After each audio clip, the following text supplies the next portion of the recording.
Last lectures में different type of UML diagrams को हमने इन डिटेल डिस्कस किया था। यूएमएल डायग्राम में जो डायनामिक बिहेवियर शो करने के लिए दो तरह की डायग्राम्स होती हैं, एक सीक्वेंस डायग्राम और दूसरी collaboration diagram. Sequence diagram basically timing पे डिपेंड करती है। Collaboration diagram organizational based view देती है। What is sequence modelling? Sequence modelling जो है बेसिकली ये डायनामिक बिहेवियर को शो करती है, जो कि यूएमएल मॉडलिंग का पार्ट है। आज हम जो डिटेल में डिस्कस करने जा रहे हैं वो है सीक्वेंस डायग्राम्स, जो कि इंटरेक्शन शो करवाती हैं एक्टर्स का या डिफरेंट टाइप ऑफ ऑब्जेक्ट्स का किसी भी सिस्टम में, और या ऑब्जेक्ट्स का एक दूसरे के साथ जो भी ताल्लुक है, किस तरह से कोई भी ऑपरेशन सीक्वेंस में परफॉर्म होने हैं, फंक्शंस किस तरह से परफॉर्म होने हैं, यानी कि फंक्शन कॉल का ऑपरेशन इसमें परफॉर्म होता है। डायग्राम हमें दिखाती है how different objects interact with each other, किस तरह से मुख्तलिफ ऑब्जेक्ट एक दूसरे के साथ किसी भी सिस्टम के अंदर पार्टिसिपेट कर रहे हैं। एक ऑब्जेक्ट दूसरे ऑब्जेक्ट को मैसेज जो भी सेंड करेगा उसमें टाइम की ऑर्डरिंग होगी by showing object interaction arranged in time sequence, और उनका इंटरेक्शन एक मखसूस टाइम लिमिट के अंदर होगा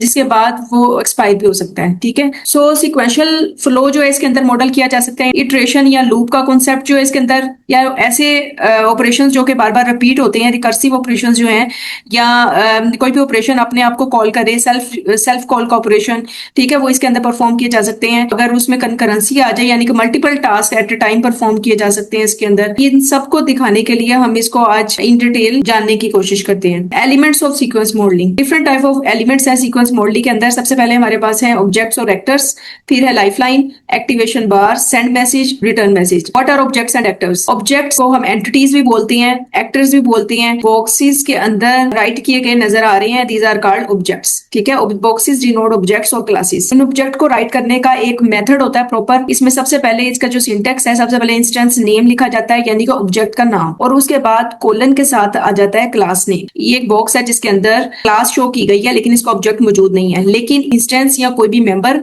मौजूद है, इसलिए वो क्लास का हिस्सा है।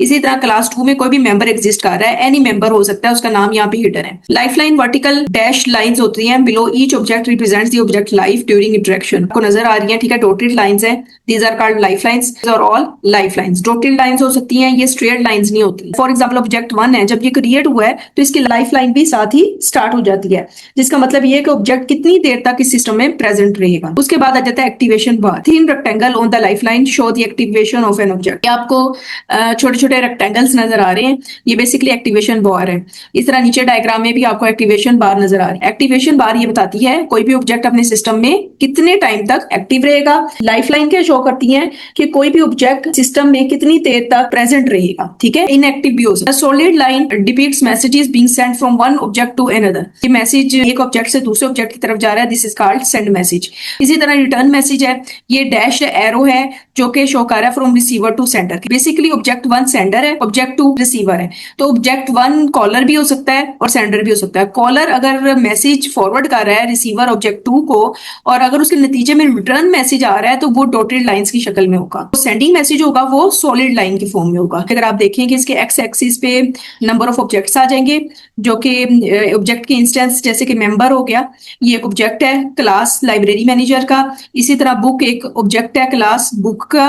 इसी तरह ये बुक कॉपी जो क्लास है इसका इंस्टेंस या मेंबर या ऑब्जेक्ट कोई भी हो सकता है। और एक वाई एक्सिस पे टाइम होगा कि कितना टाइम एक ऑब्जेक्ट जो है वो कम्युनिकेशन का पार्ट बनेगा या कितने टाइम वो एक्टिव रहेगा, ये वाई एक्सिस पे शो होगा टाइम। अब यहाँ कोई भी एक्टर होगा जो बेसिकली बोरो करेगा बुक।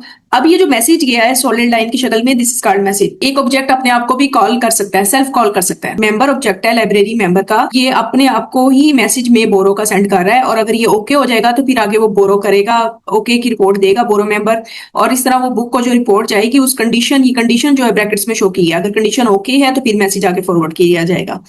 ये जो डॉटेड लाइन है, जैसे मैंने पहले बताया, ये लाइफ लाइन है, और ये बॉक्सेस के अंदर ऑब्जेक्ट्स जो है वो शो किए गए हैं। क्लास के अंदर कोई भी मेंबर उसका ऑब्जेक्ट का हो सकता है जो कि हिडन है, लेकिन कहीं बाज़ का सीक्वेंस डायग्राम में ऑब्जेक्ट शो किए जाते हैं, बाज़ का सीक्वेंस डायग्राम में ऑब्जेक्ट शो नहीं किए जाते हैं, ऐसे हो जाता है। एक्टिवेशन बॉक्स जो है वो शो कराता है कितनी देर तक एक ऑब्जेक्ट जो है एक्टिव है कम्युनिकेशन के दौरान। What are messages? Messages interactions होते हैं between two objects. It is most often implemented by a simple operation call. Operation call के जरिए से इनको एक जगह से दूसरी जगह मैसेज को भेजा जा सकता है। एक मेंबर दूसरे मेंबर को मैसेज फॉरवर्ड कर रहा है, जैसे कि एड प्रोफेसर का मैसेज फॉरवर्ड हो रहा है। ठीक है, different type of messages are synchronous, asynchronous create destroy. Synchronous messages filled arrow की मदद से शो किया जा रहा है। ये एरो जो है वो फील्ड एरो होता है बेसिकली, और एसिंक्रोनस मैसेज जो है हाफ एरो या ओपन एंडेड एरो की मदद से शो किया जाता है। इसका एरो या तो इस तरह से शो किया जाता है या फिर ये ओपन एंडेड होगा, इस तरह से फील्ड नहीं होगा। क्रिएट मैसेज जो है वो बेसिकली यूज होता है किसी भी ऑब्जेक्ट को क्रिएट करने के लिए। इसी तरह डिस्ट्रॉय का मैसेज कोई भी ऑब्जेक्ट डिस्ट्रॉय करने के लिए इस्तेमाल होता है। Synchronous messages are call events and are denoted by the full arrow. Synchronous messages ऐसे मैसेजेस होते हैं जो कि आप फुल एरो की मदद से शो करते हैं। फॉर एग्जांपल ऑब्जेक्ट ए या पार्ट ऑफ ए क्लास किसी भी मेंबर की तरफ से मैसेज गया, do you understand towards B. Sender जो है उस टाइम तक एक्टिव रहेगा जब तक कि उसको रिस्पॉन्स नहीं मिल जाता। ठीक है, तो कॉलर जो है वो यानी कि सेंडर जिसको हम कॉलर भी बोलते हैं उस वक्त तक ब्लॉक रहेगा और वेट करेगा मैसेज का। और जो बी पार्ट है वो बेसिकली उसका जो इंस्टेंस बी है वो उसको रिटर्न में मैसेज भेजेगा। वो ऑप्शनल भी हो सकता है। सिंक्रोनस मैसेजेस में क्या होता है, तो caller waits for the call routine to complete its operation before moving forward. ठीक है, तो नंबर 1 बात ये है कि इसमें फुल एरो शो होता है, फंक्शन कॉल की जाती है बिल्कुल नॉर्मल रूटीन की तरह। ठीक है, और एग्जीक्यूशन जो है वो इसमें सस्पेंड रहती है जब तक कि दूसरे का रिजल्ट जो है वो वापस नहीं मिल जाता। ठीक है, सिंगल थ्रेड के लिए इसको हम यूज कर सकते हैं। ये सिंक्रोनस मैसेजेस को बेसिकली सिग्नल्स भी कहा जाता है। This occurs in multi threaded और मल्टी प्रोसेसिंग एप्लीकेशंस। आप लोगों ने ऑपरेटिंग सिस्टम में पढ़ा होगा कि ऐसे ऑपरेशंस या ऐसी एप्लीकेशंस जहाँ पे multiple process at a time हो रहे होते हैं। ठीक है, ये मल्टीपल थ्रेड्स जो है एट अ टाइम जो है वो पार्टिसिपेट कर रहे होते हैं किसी भी प्रोसेस के अंदर, तो वहां इसको यूज किया जा सकता है। इसमें कॉलर ब्लॉक नहीं होता। जैसे फॉर एग्जांपल आपके पास एक एक्स मेंबर है और दूसरा मेंबर आपके पास वाई है। एक्स मेंबर है वो मैसेज फॉरवर्ड कर रहा है वाई मेंबर को। इट मींस कि ये एसिंक्रोनस मैसेज है जिसमें कॉलर जो है वो ब्लॉक नहीं हो रहा।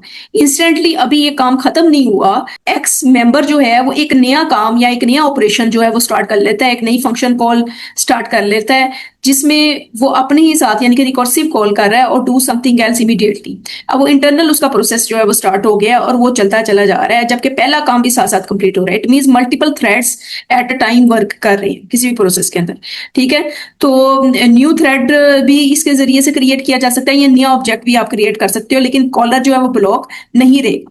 Called asynchronous message. इसमें हाफ एरो होता है, सिग्नल्स की मदद से मैसेज होता है, ट्रांसफर होता है और मल्टी थ्रेडिंग होती है। और ये बात हमेशा याद रखें कि जिसके हाथ में कंट्रोल होता है ना वहीं से प्रोसेसिंग, अगर एक्स के हाथ में कंट्रोल है वो काम स्टार्ट कर रहा है, अगर वाई के हाथ में कंट्रोल है तो वो काम करेगा। ठीक है, जैसे अगर जब उसका काम कंप्लीट हो गया तो वो तब जाके उसको रिस्पॉन्स कर रहा है। ये वाली जो एक्टिवेशन है ये उसकी अपनी इंटरनल फंक्शन का एक्टिवेशन बॉक्स है। फर्स्ट मेंबर ने प्रोसेस स्टार्ट किया था डू सम एसिंक्रोनस ऑपरेशन, कि उसका जो है वो एक्टिवेशन बॉक्स है जिसके रिस्पॉन्स में उसको वो एंड में कंफर्म कर रहा है कि ये काम कंप्लीट हो चुका है। इट मींस कि यहाँ तक जाके काम कंप्लीट हुआ है, उसके बाद वो डीएक्टिव हो गया। ऑब्जेक्ट क्रिएशन एंड डिस्ट्रक्शन के लिए सिंबल्स यूज होती हैं, ये आप लोगों के सामने है, और इसी तरह डिस्ट्रॉय के लिए भी यही यूज होता है। और फॉर एग्जाम्पल ये ऑब्जेक्ट 1 जो है वो क्रिएट कर रहा है मैसेज ऑब्जेक्ट 2 की तरफ। इसी तरह ऑब्जेक्ट 1 जो है वो थर्ड ऑब्जेक्ट 3 को क्रिएट कर रहा है। ठीक है, ऑब्जेक्ट 1 डिस्ट्रॉय कर रहा है ऑब्जेक्ट 2 को। जब डिस्ट्रॉय करेंगे तो इस तरह से एक्स या क्रॉस का सिंबल आएगा। ऑब्जेक्ट 1 डिस्ट्रॉय कर रहा है ऑब्जेक्ट 3 को। ये क्रिएशन और destruction at the same time. इसी तरह एक ऑब्जेक्ट अपने आप को भी डिस्ट्रॉय कर सकता है। ठीक है, सेल्फ कॉल के through. Object creation and destruction की एक अनदर एग्जांपल है, मैनेजर ऐड कर रहा है एक नया कोर्स। बेसिकली एक नया कोर्स ऐड किया जाना है किसी भी सेमेस्टर में। ठीक है, तो उसके लिए क्रिएट ऑब्जेक्ट क्रिएशन का वर्ड जो है वो इसमें यूज हो रहा है। इसी तरह आप डिस्ट्रॉय की तरफ देखें तो डिस्ट्रॉय में एक ऑब्जेक्ट दूसरे ऑब्जेक्ट को डिस्ट्रॉय कर रहा है। जैसे वो उसको डिस्ट्रॉय करेगा तो नीचे क्रॉस का साइन आ जाएगा। इट मींस कि लाइफ लाइन अब मजीद कंटिन्यू नहीं रहेगी। ठीक है, ये जिस तरह से इनके सिंबल्स और नोटेशन है बिल्कुल एज इट इज ही ये यूज किए जाएंगे। एक अनदर एग्जांपल है जिसमें बोरोअर है, लाइब्रेरियन है और library management system. Librarian basically log in कर रहा है लाइब्रेरी मैनेजमेंट सिस्टम को। जब लाइब्रेरियन लॉगिन करता है लाइब्रेरी मैनेजमेंट सिस्टम में तो लाइब्रेरी मैनेजमेंट सिस्टम प्रोसेस करने के बाद रिस्पॉन्ड करता है लॉगिन को। अगर वो यस में है, बोरोवर बेसिकली कोई भी पर्सन हो सकता है जिसने बोरो करनी है बुक, वो रिक्वेस्ट करेगा to borrow book and librarian search करेगा उस बुक को लाइब्रेरी मैनेजमेंट सिस्टम से और उसको चेक करता जाएगा कि उसको बुक नहीं मिलती। ये प्रोसेस रिपीट होता चला जाएगा। After that response to search, अगर वो बुक मिल गई है तो या नहीं मिली उसका रिस्पॉन्स जो है वो फॉरवर्ड कर दिया जाएगा लाइब्रेरियन को। अगर वो बुक मिल गई है तो वो इशू कर दी जाएगी बुक बोरोवर। जब ये सारा प्रोसेस कंप्लीट हो जाएगा तो ये ऑब्जेक्ट्स जो है वो डिस्ट्रॉय कर दिए जाएंगे। उसके बाद कॉमन मिस्टेक्स कौन सी हो सकती हैं? डिफरेंट सीक्वेंस डायग्राम्स बनाते हुए डिफरेंट तरह की मिस्टेक्स हो सकती हैं। मल्टीपल यूज केसेस यूज करते हुए बड़ी और कम्प्लेक्स डायग्राम्स जो है वो नहीं बनानी चाहिए, ठीक है। वन यूज केस पर डायग्राम कह लें या वन सिनेरियो पर डायग्राम यूज करना चाहिए। अब यहाँ ऊपर आपको फिगर नजर आ रही है जिसके अंदर ये शो किया जा रहा है कि एक्टिविटी ए परफॉर्म हो रही है, ठीक है। उसके बाद जो है वो एक्टिविटी सी परफॉर्म हो रही है, और जब एक्टिविटी सी परफॉर्म हो जाती है फिर एक्टिविटी बी परफॉर्म हो रही है, देन उसके नतीजे में एक्टिविटी डी परफॉर्म हो रही है, यानी कि बात की जा रही है सीक्वेंस ऑफ ऑपरेशन की। इस डायग्राम को सीक्वेंस डायग्राम इसलिए कहा जाता है क्योंकि इसमें ऑपरेशन जो है वो सीक्वेंस में होंगे। ये नहीं है कि कोई ऑपरेशन पहले कर दिया जाए, जैसा कि कोई भी यूजर जो है वो लॉग इन हो रहा है तो वो पहले लॉग आउट हो जाए और बाद में लॉग इन हो, ऐसे नहीं होता। पहले वो लॉग इन होगा और उसके बाद जो भी एक्टिविटी करने के बाद फिर लॉग आउट का फंक्शन जो है परफॉर्म होगा। यानी कि कौन सा स्टेप पहले होना है, कौन सा स्टेप बाद में होना है, ये सारा कुछ इसमें सीक्वेंस से होगा। मैसेज पासिंग बिफोर और आफ्टर एक्टिवेशन बॉक्स। ऐसे नहीं होगा कि एक्टिवेशन बॉक्स अभी स्टार्ट नहीं हुआ, जैसे ये एक्टिवेशन बॉक्स तो स्टार्ट हो चुका हुआ है लेकिन एक्टिवेशन बॉक्स अभी स्टार्ट नहीं हुआ, लेकिन उससे पहले मैसेज पास शुरू कर दिया गया, तो ये भी एक रॉन्ग अटेम्प्ट है। और या फिर एक्टिवेशन बॉक्स जो है वो खत्म हो गया है और उसके नीचे से मैसेज रिस्पॉन्स मिल रहा है। इस एग्जांपल में एक्टिवेशन बॉक्स जो है वो मौजूद ही नहीं है, लाइफलाइन जरूर मौजूद है, ऑब्जेक्ट जो है वो एक्टिव नहीं है अपने कम्युनिकेशन के दौरान। जब एक्टिव नहीं है इट मींस वो मैसेज भी रिसीव नहीं कर सकता, तो ये एक एरर है इसमें। इसी तरह activation box must stay active till response. जब तक रिस्पॉन्स कंप्लीट नहीं हो जाता एक्टिवेशन बॉक्स को एक्टिव रहने की जरूरत है। Object names and message labels should be concise and descriptive. ये जो ऑब्जेक्ट नेम्स यूज होंगे या मैसेज के जो लेबल्स यूज होने चाहिए वो बहुत डिटेल्ड नहीं होने चाहिए, लेकिन इनके नाम इस तरह से राइट डाउन किए जाने चाहिए कि पढ़ने वाले को समझ आ जाए कि इस ऑपरेशन में परफॉर्म क्या किया जा रहा है। That word is enough to explain कि इसके अंदर इंटरनली क्या होने जा रहा है, ठीक है। Adhere strictly to UML syntax for arrows, activation bars and symbols. ये नहीं होगा कि आप अपनी मर्जी से कोई चीज पहले स्टार्ट कर लें, कोई चीज बाद में। एक फंक्शन कॉल शुरू कर दिया लेकिन ऑब्जेक्ट क्रिएट ही नहीं किया गया, जबकि ऑब्जेक्ट क्रिएट पहले होगा तो आप आगे फंक्शन कॉल कर सकते हैं, ठीक है। ये एरो असल में ये सॉलिड एरो है लेकिन ये एरर पॉइंट आउट करने के लिए यूज किया गया है, बताने के लिए कि पहले ऑब्जेक्ट क्रिएट होगा एक नया तो फिर उसके अंदर कोई भी प्रोसेस जो है परफॉर्म किया जाएगा। इसी तरह स्टार्ट में एक्टिवेशन बॉक्स नहीं है, एंडिंग में भी एक्टिवेशन बॉक्स नहीं है और मैसेज पासिंग स्टार्ट हो गई है, ठीक है। ये इस तरह से स्ट्रिक्टली यूएमएल के सिंटैक्स और उनके एरोज और एक्टिवेशन बार्स का इस्तेमाल इसमें किया जाना चाहिए। आज के लिए इतना ही, इंशाल्लाह हम नेक्स्ट लेक्चर में मिलेंगे मजीद यूएमएल डायग्राम्स के साथ इन डिटेल। अगर कोई क्वेश्चन है तो आप कमेंट बॉक्स में पूछ सकते हैं। Keep learning, thank you.